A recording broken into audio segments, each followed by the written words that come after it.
नमस्कार, राष्ट्रबोध से मैं पवन केसवानी।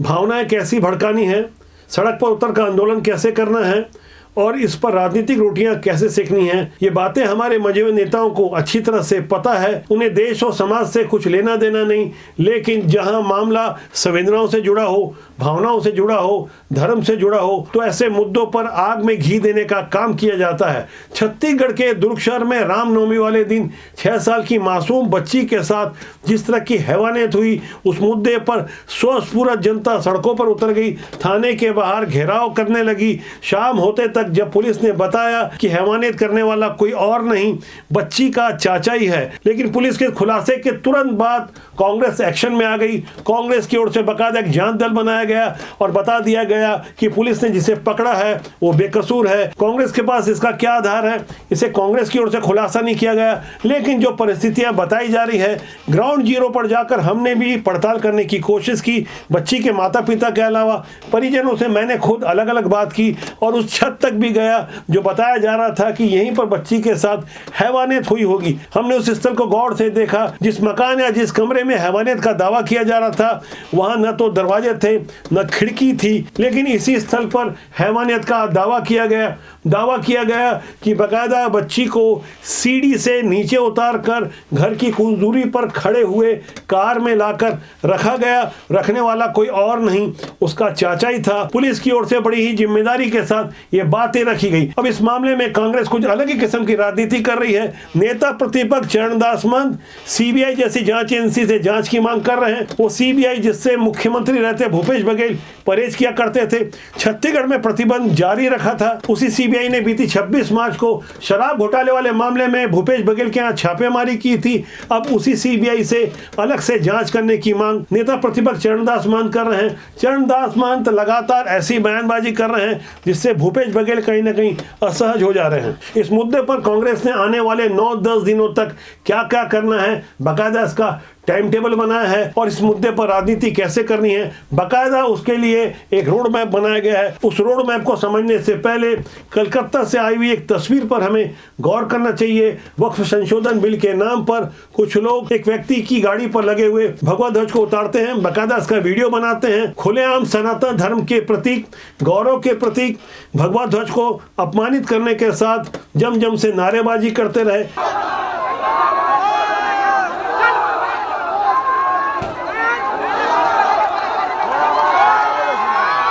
जब ऐसी तस्वीरें आती है तो जाहिर तौर पर लोगों का खून खौलता है, आक्रोश भड़कता है, दंगे होते हैं। हमारे नेता अच्छी तरह से जानते हैं कि ऐसे दंगे कैसे भड़काए जाते हैं। इतिहास गवाह है, पहले भी ऐसी हरकतें हो चुकी है। वक्फ संशोधन बिल पर संसद के दोनों सदनों पर सहमति या मंजूरी मिलने के बाद, राष्ट्रपति के हस्ताक्षर होने के बाद, अधिसूचना जारी होने के बाद ये कानून बन चुका है। लेकिन कुछ लोग हैं जो खुद को राजनेता बोलते हैं, लेकिन खुलेआम कहते हैं कि देश के बने हुए कानून को हम नहीं मानेंगे। ऐसे ही लोग कानून की दुहाई देकर सड़कों पर उतरते हैं। दुर्ग की मासूम गुड़िया के साथ जिस तरह की दरिंदगी हुई, आरोपी को फांसी मिलनी चाहिए, कड़ी से कड़ी सजा मिलनी चाहिए, लेकिन इस पर जिस तरह की राजनीति हो रही है, दरअसल वो इसलिए हो रही है क्योंकि हमारे मंझे हुए नेता अच्छी तरह से जानते हैं कि भावनाओं से कैसे खेलना है, किस तरह से राजनीतिक फायदा लेना है। यही कारण है कि छत्तीसगढ़ के नेता प्रतिपक्ष चरणदास महंत की अगुवाई में कुछ लोग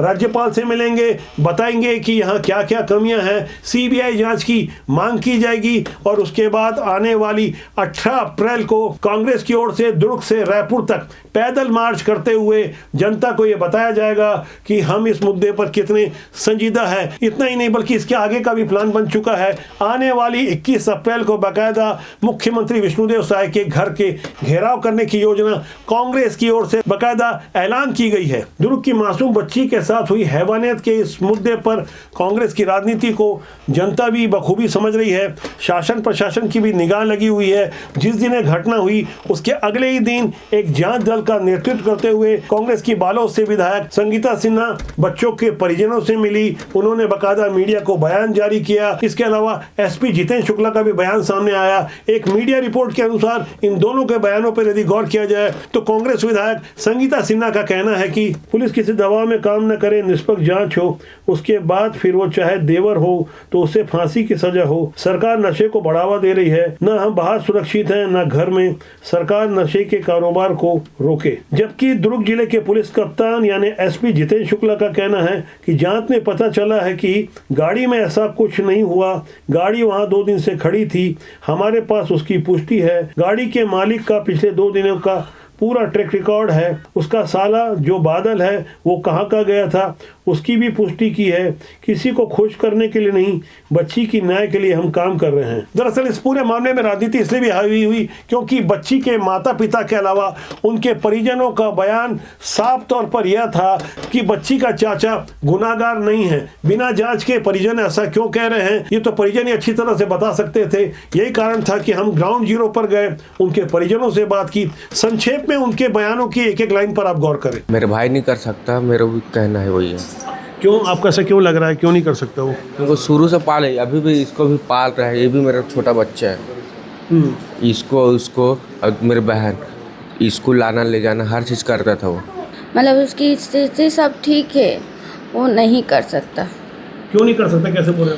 कि वो तो उसको नहलाना धुलाना, सब बच्चे को नहलाना धुलाना खिलाना पिलाना सब करके रखता था। मेरी बच्ची को स्कूल से लाता था।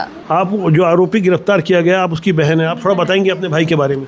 मेरा भाई बहुत अच्छा था, उस बच्ची को और इस बच्ची को स्कूल से लाना ले जाना पूरा वही करता था। ये हम सब काम पे चले जाते थे। मेरी भी एक बेटी है विकलांग, उसको भी वही देखता था। 4 बच्चे को वही देखता था अकेले। वहाँ पे किराए पे रहते थे, पूरा घर खाली है, वो पूरा घर खाली है। जैसे ऊपर खाली है वैसी वो भी घर खाली है। करना रहता तो वहाँ भी कर लेता, स्कूल लाना ले जाना वही करता है, वहीं पे भी कर सकता था वो। आप एक माँ हैं, आप बताएंगे कि आपके बेटे को जो गिरफ्तार किया पुलिस ने और आपके साथ भी शायद पूछताछ की गई होगी, थोड़ा बताएंगे क्या क्या हुआ था आपके साथ? मेरा लड़का ये सब कर ही नहीं सकता है ना, वो बहुत सीधा साधा है, वो घर में रहता था।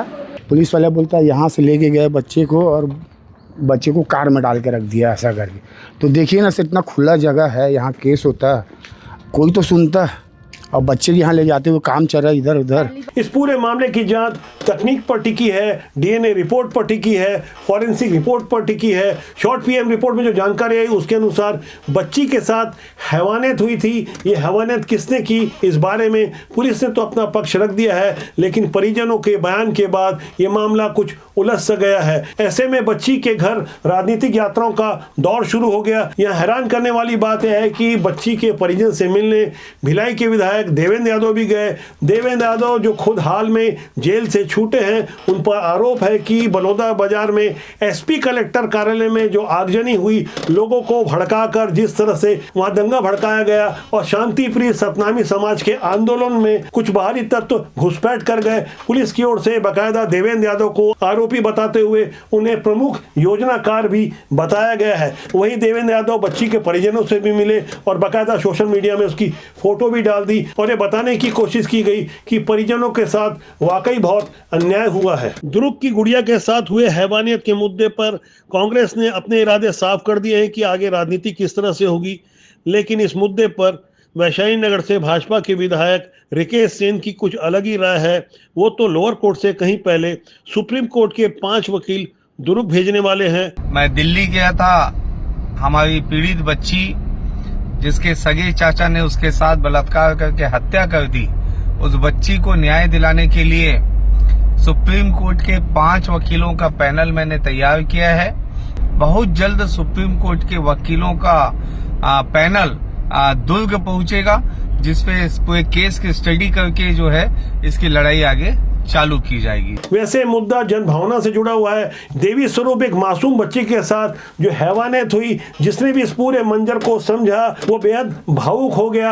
आखिर कोई इतना दरिंदा कैसे हो सकता है? ऐसे मामलों में तो हमारे नेता आगे आ जाते हैं और कोशिश करते हैं कि उन्हें इसका भरपूर राजनीतिक लाभ मिले, लेकिन यहाँ जवाबदारी मौजूदा सरकार की भी है, मौजूदा सिस्टम की भी है कि जिसे आरोपी बनाया गया है उसके विरुद्ध क्या सबूत हैं, हो सके तो उसे सार्वजनिक कर दिया जाए, जिससे लोगों की आशंका पूरी तरह समाप्त हो जाए। वैसे हमारे समाज में अभी भी कुछ ऐसे लोग हैं जो चाहते हैं कि समाज शांत नहीं रहे, दंगा भड़क जाए। दंगा भड़काने की एक ऐसी साजिश 11 मार्च को आगरा में भी की गई। जुम्मे का वक्त था। नमाज से पहले मस्जिद के अंदर एक व्यक्ति जिसका नाम मोहम्मद नजरुद्दीन बताया गया, बाकायदा अपने साथ एक पैकेट में गंदगी खाने वाले जानवर का सिर लेकर चला गया और वहां उसने जानवर का सिर फेंककर लोगों को भड़काने की कोशिश की। वहां भी जनभावनाएं जुड़ी थी, लोग सड़कों पर उतरते। इससे पहले सीसीटीवी ने अपना कमाल दिखाया और पुलिस ने